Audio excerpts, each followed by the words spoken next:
Hello viewers, last వీడియోలో park వెళ్తున్నామని చెప్పా కదా. నాతో పాటు మీరు కూడా వచ్చేయండి. ముంబైలో పార్క్ ఎలా ఉంటుంది, ఎంత పెద్దగా ఉంటుందో చూపిస్తా. అంతేకాకుండా ఇలాంటి వీడియోస్ ఇంకా చూడాలనుకుంటే కొంచెం మన ఛానల్ని సబ్స్క్రైబ్ చేసుకోండి. కొంచెం మన ఛానల్ని మీరు అందరూ సపోర్ట్ చేస్తే ముంబై మొత్తం చూపించేస్తా మీకు. ఇక్కడ వెళ్లే దారిలో ఒక పెద్ద టెంపుల్ కనిపిస్తుంది కదా, అది ఇస్కాన్ టెంపుల్. ఆల్రెడీ మన ఛానల్లో వీడియో ఉంది, అక్కడికి వెళ్ళింది. ఎవరైనా చూడకపోతే వెళ్ళి చూసేయండి. ఫైనల్లీ పార్క్ లోకి అయితే ఎంటర్ అయిపోయాం. ఇంతకీ పార్క్ నేమ్ చెప్పలేదు కదా మీకు. Grand central park. నేమ్ తగ్గట్టే చాలా గ్రాండ్ గా అయితే ఉంటుంది. లాస్ట్ వరకు అయితే చూడండి వీడియోని, చాలా బాగుంటుంది. ఈ పార్క్ మొత్తంలో 4500 ప్లస్ ట్రీస్ అయితే ఉన్నాయంట. అంటే మీరే చూసుకోండి ఎంత పెద్ద పార్క్ ఇది. స్టార్టింగ్ లో ఇక్కడైతే టికెట్ తీసుకోవాలి. అండ్ మా ఆయన అయితే టికెట్ తీసుకోవడానికి లైన్ లో నించున్నారు. మేము ఇక్కడ వెయిట్ చేస్తున్నాం. మా బన్ను అయితే మంచి స్లీప్ లో ఉన్నాడు. తర్వాత లేపేసాం, ఎందుకంటే పార్క్ తీసుకొచ్చింది వాడి కోసం, చాలా ఎంజాయ్ చేస్తాడని. కానీ పడుకుని పోతే ఇంకెలా చెప్పండి, అందుకే లేపేసాం. ఇంకా మంచిగా ఎంజాయ్ చేస్తున్నాడు మా బన్ను అయితే. అండ్ కొత్తగా ఆఫర్ కూడా పెట్టారంట. 30 రూపీస్ టికెట్ తీసుకుంటే 3 days కంటిన్యూస్ గా ఫ్రీగా వెళ్ళొచ్చు అంట, టికెట్ లేకుండా. ఉన్న వాళ్ళకైతే చాలా బెనిఫిట్ ఉంటుంది, కానీ మాకు చాలా లాంగ్ అయిపోతుంది.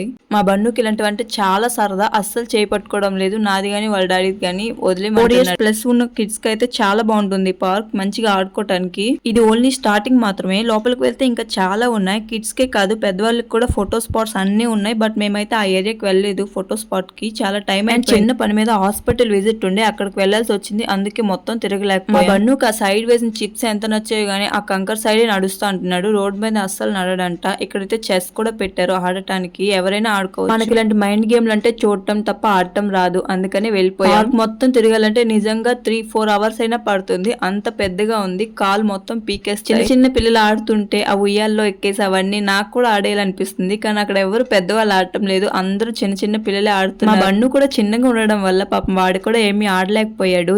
కానీ చాలా పరిగెడుతున్నాడు. పిల్లలందరూ ఉన్నారు కదా, చాలా సరదా అయిపోతున్నాడు. అందుకే మళ్ళీ పట్టుకొని ఎక్కిస్తే అలా అలా జారుతున్నాడు. అంతే 1 or 2 years అయితే ఇంకా మంచిగా ఆడుకుంటాడు. ఇది అన్నిటికన్నా హైలైట్. అసలు వాటర్ మీద నుంచి రెయిన్ లో పడుతుంటే పిల్లలందరూ ఆ కిందనే ఎంజాయ్ చేస్తున్నారు చూడండి. నాకు కూడా వీళ్ళు ఎంజాయ్ చేయాలనిపిస్తుంది, కానీ అందరు చిన్న చిన్న పిల్లలే ఉన్నారు కదా. మా బన్నుకి అయితే చాలా బాగా. వాటర్ అంటే ఎవరికి ఇష్టం ఉండదు చెప్పండి, పిల్లలకి అందరికీ ఇష్టమే. కానీ వీడికి వదిలితే మాత్రం మళ్ళీ వీడితో పడలేం, హాస్పిటల్ అవన్నీ తిప్పాలి. అందుకే అసలు వదలలేదు. కానీ ఎంతైనా వదిలి వదిలి అంటున్నాడు, అందుకే కిందకు వదిలా ఏం చేస్తాడని ముందుకు వెళ్ళిపోతున్నాడు ఆడటానికి. కానీ పిల్లలందరూ పరిగెడుతున్నాడు కదా, పడిపోతాడేమని పట్టేసుకున్నా. పిల్లల దగ్గర పిల్లలు ఉంటే అంతే, చాలా హడావిడి చేసేస్తారు.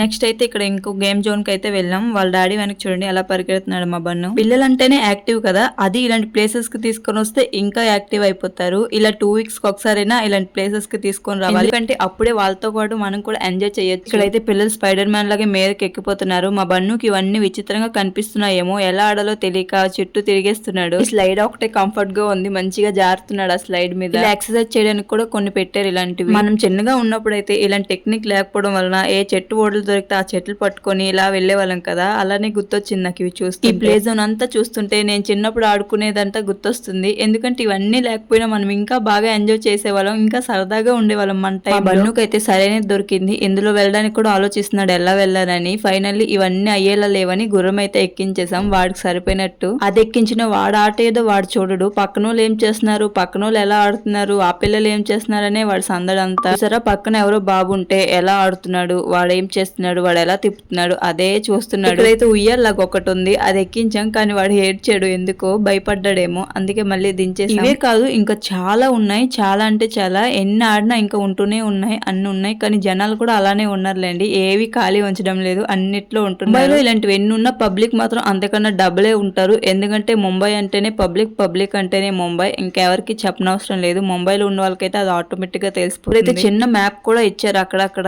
ఏ జోన్ లో ఏమున్నాయి అవన్నీ. అలాంటి వాళ్ళకి ఈ మ్యాప్ మంచిగా పనికొస్తుంది. ఎందుకంటే అటు వెళ్ళి ఇటు వెళ్ళి ఎటు వెళ్తానో నాకే తెలియదు, కన్ఫ్యూజ్ అయిపోతా ఫుల్ గా. ఇక్కడ ఈ ప్లేస్ అయితే చాలా హైలైట్ గా ఉంది, వాటర్ ఫాల్ లాగా. చాలా అంటే చాలా బాగుంది, ఫొటోస్ కి వీడియోస్ కి చాలా బాగుంటుంది. కానీ నార్మల్ వాటర్ ఫాల్ లాగా లోపలికి వెళ్ళి ఎంజాయ్ చేయడానికి అవ్వదు, బయట నుంచే చూడాలి. అండ్ ఫొటోస్ అండ్ వీడియోస్ అయినా బయట నుంచే దిగాలి, ఎందుకంటే అది ఆర్టిఫిషియల్ గా కట్టారు కాబట్టి. బ్రిడ్జ్ మీద నుంచి వ్యూ ఎలా ఉంటుందో చూపిస్తా. చాలా అంటే చాలా బాగుంది. బ్రిడ్జ్ మీదకి ఎక్కితే మొత్తం చుట్టూ చుట్టుపక్కల పార్క్ అంతా కనిపిస్తుంది అండ్ ఫొటోస్ కూడా చాలా బాగుంటుంది. ఈ ముంబైలో పెద్ద పెద్ద బిల్డింగ్లు చూస్తే అనిపిస్తుంది, చూస్తేనే కళ్ళు తిరుగుతున్నాయి, ఎలా కట్టారా బాబు అంత పెద్దవి అనిపిస్తుంది ఒక్కొక్కసారి. చూసారా వెనక వ్యూ ఎంత బాగుందో. అండ్ ఇక్కడైతే ఫొటోస్ అయితే కొన్ని తీసుకొని కిందకైతే వచ్చేసి చాలా ప్లేసెస్ అయితే మిస్ చేసేసా ఈ పార్క్ లో. ఇంకా తిరగలేకపోయాం, టైం కూడా అయిపోయింది, ఇంకా కాలు కూడా చాలా నొప్పి వచ్చేసి ఒక దగ్గర అయితే కూర్చుని పోయాం కిందకి వచ్చేసి. ఇంకా టైం అయిపోతుందని హాస్పిటల్ కి అయితే రిటర్న్ అయిపోయాం. ఇంకా హాస్పిటల్ పని కూడా అయిపోయాక రిటర్న్ అయితే వెళ్ళిపోయాం. రిటర్న్ వెళ్తున్న దారిలో సేల్ నడుస్తుందంటే అక్కడ కొన్ని సామాన్లు అయితే తీసుకొని ఇంటికైతే బయలుదేరిపోయాం. ఫైనల్లీ ఇంటికైతే వచ్చేసాం. ఇదే మా సొసైటీ.